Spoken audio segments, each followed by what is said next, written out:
So it's 1986. It's June. And I have just started my first job in the distribution engineering department at Duke Power Company. I am so excited. And I have a great assignment. I have to write an economic analysis program to help the engineers figure out which distribution infrastructure they should put in. And I get to write it on Lotus. I am really excited. So, every Monday, I walked down the long hall through engineering, and then I walked down another long hall through the distribution services department to a room in the corner of the power building. And I signed up for time to use the one PC that Duke Power Engineering had. For months, I toured that room. I wrote the program, and then I got to write the documentation about how to use the program, because that was going in a distribution engineering manual. I wrote it by hand. I sent it down to the word processing department on the first floor of the power building for them to put it into a typed format that I could edit. Now let's fast forward to today. 2 weeks ago, I'm taking my youngest, Tyler, on errands with me. You can imagine he's thrilled. He's in the back seat of the car, and we're riding along, and after about 10 minutes into the drive, as I run my errands through my mind, he goes, "Mom, I can't get on to the Singing Monster game." I said, "Well, honey, the Singing Monster game is in the cloud. Of course you can't get on. We're not connected." So he processes that. And then I hear from the back of the car, "Mom, would you please turn on your hotspot for me so I can get to my Singing Monsters game?" Now, how could I refuse such a beautiful request? So, as I think about the juxtaposition of my 7-year-old whose life is completely untethered, he expects to be connected anytime, anywhere to the cloud to be able to do his work or be able to be on the Singing Monster game, to what I was dealing with in 1986, walking to the one PC that was there to do my work on Lotus. The world has changed dramatically. And it is offering a support of being untethered. So as we think about the 1980s, and we think about the transformation that occurred as PCs occurred, I wanted to look at IBM. Now, IBM in 1980 was a powerhouse, a very venerable company, 400,000 employees, $9 billion in equity. But by the end of the 80s, their investments in mainframes, hard disk drives, and typewriters weren't quite as successful. And in fact, they had lost half of their equity. They were a $4 billion company and 250,000 employees. And I have to wonder, in the boardrooms of IBM, were they monitoring that one PC that I visited in June of 1986, by the end of that year, had become 100 PCs, had become 1,000 PCs, thousands of PCs at Duke Power by the end of the 80s? Were they prepared for the transformation that was occurring in the computer industry? I maintain that we are experiencing transformation. That's what we've been talking about all day today in the utility industry. Indeed, as we think about it, our life is becoming untethered. And the PC starts to look a little bit like solar panels for our consumers who are becoming untethered.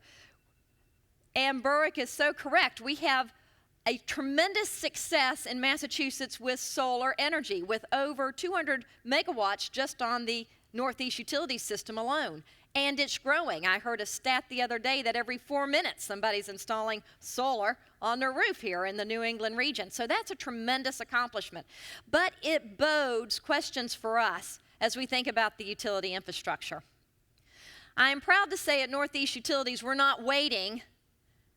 We're not sitting in the dark, but we are rather engaging in the conversation. I was thrilled to accompany our CEO, Tom May, to the Advanced Energy Economy CEO Forum on March 4th. Marilyn Gold was there, and Burrick was there. It was an amazing room filled with really smart people. And the whole discussion was, what are the issues we're facing, and how do we transform to the utility of the future? It was really a great event to be a part of. And I enjoyed listening to Tom talk about how Northeast Utilities was positioning itself to do that.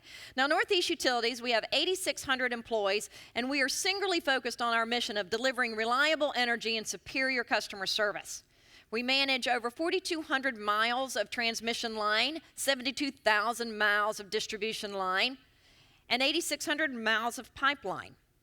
It's a large investment, but it needs to be transformed to support the demands of our customers today. And that's really what we need to be grounded in. Our customers expect, what do our customers expect? Our customers expect reliable, safe, secure, cost-effective electric grid. And we need to figure out how to continue to provide that for them. And the good news is that we are. From Northeast Utilities, we are already making those investments in two ways, and I'll talk about those. One is that we're investing in grid-facing technologies. We need a grid that supports the two-way flow of power because we've got more distributed generation on our system. We need an infrastructure that supports bringing clean energy resources such as hydro from Canada, offshore wind, or onshore wind into the grid system and deliver it to the load centers where it's needed. We're investing in infrastructure today that allows us to monitor our system real time so that we can constantly optimize it for that two-way flow of power, so that we can understand when a piece of equipment on that system is near failure and move ahead to replace it before it fails to prevent an outage. Or in the event that we do have an outage, we're able, with our investments, and we've been spending tens of millions of dollars on smart grid investments, that we're able to isolate that outage, restore customers without even sending the line technician. We get it isolated, and then we are able to send it just to the problem area. So we are going to need grid investments, but we also need to remember that we serve multiple generations of customers. And we think about our customers every day as we make our plans at Northeast Utilities. We serve everything from the Gen Y, which are my kids, and they are a huge generation. And you know what? They are wired to be untethered. They're used to being connected everywhere, but without wires. That is something we need to consider as we think about this future. They're going to be very keen on being able to get electricity where they want it, when they want it, their energy where they want it, when they want it. But we serve all the generations. We serve everything from the greatest generation, folks like my mom, who's 91, that still would prefer to talk to a person. We need to be able to deliver that service to her in the channel of her choice. And we need to be able to deliver the service today to all of our customers in the channel of their choice. So we are investing in customer-facing technologies. And specifically, we're investing in a customer engagement platform. Now, what will this do for us? Well, it does three things. It allows us to be anticipatory of our customers' needs. It allows us to personalize our interactions with our customers. And finally, it allows us to deliver our information to our customers in the channels of their choice. So you heard Bennett talk a little bit about that, this ability to personalize the message, to leverage big data, and that's what we're talking about. Mateus also talked about it. This platform will allow us to leverage the data we have in our own company, which, by the way, does not communicate to each other. So data around usage does not necessarily connect at all with data around from energy efficiency about the projects customers have invested in. But more importantly, it connects us not only to our internal data, but to other data, such as information about their housing stock, information about their latest Google searches. So I happen to know they're looking for a new refrigerator and that they may be interested in one. This platform that we're investing in, a customer engagement platform, will allow us to be able to deliver energy efficient solutions to our customers at a time when they're actually thinking about energy. Because the sad fact is, while we have been spending hours on it today, the average consumer spends less than 9 minutes a year thinking about their energy usage. We have got to really connect with them at the moment that they're interested. So this platform, just to give you a vision of what it will do, will allow us to proactively determine that a customer may have a high bill. We could send a high bill alert to the customer in the channel of their choice to let them know that in a couple of weeks you'll be receiving your bill. Based on the information we have, it may be a little high. Here are some ideas that you can use to save energy. We noticed that last year you had a home energy audit, and you did several things, and thank you for doing that, but we also noticed that you didn't replace that refrigerator, and there's a real opportunity here. So we're sending you the branded Northeast Utilities Citizens Bank card, playing off the earlier Mateus example, so that you can apply that towards your purchase of a new refrigerator. We hope you'll be able to manage your energy even better. That's the vision of where we need to get to. So as I wrap it up, I think that we are investing today at Northeast Utilities in support of both grid-facing technologies and customer-facing technologies that will support the new frontier, as Bobby Cates Garnett called it. So we'll be in the new frontier. The future is now. The frontier is here now. We cannot wait. We have to start transforming now, and we are doing that. But it will take all of us.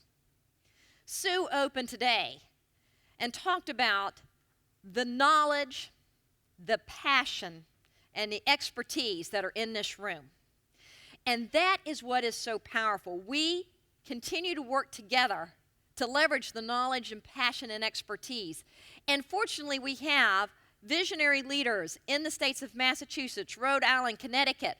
They all have launched various dockets and discussions, bringing together stakeholders and advocates so we can discuss the problems and challenges we're facing and identify solution sets to meet those challenges, to identify where do we need to invest limited capital dollars into the most beneficial aspects of modernizing our grid so that we can support my 7-year-old, so God help him if he's ever not connected to the cloud at any moment, and we can support all of those generations. So I thank you for your time today.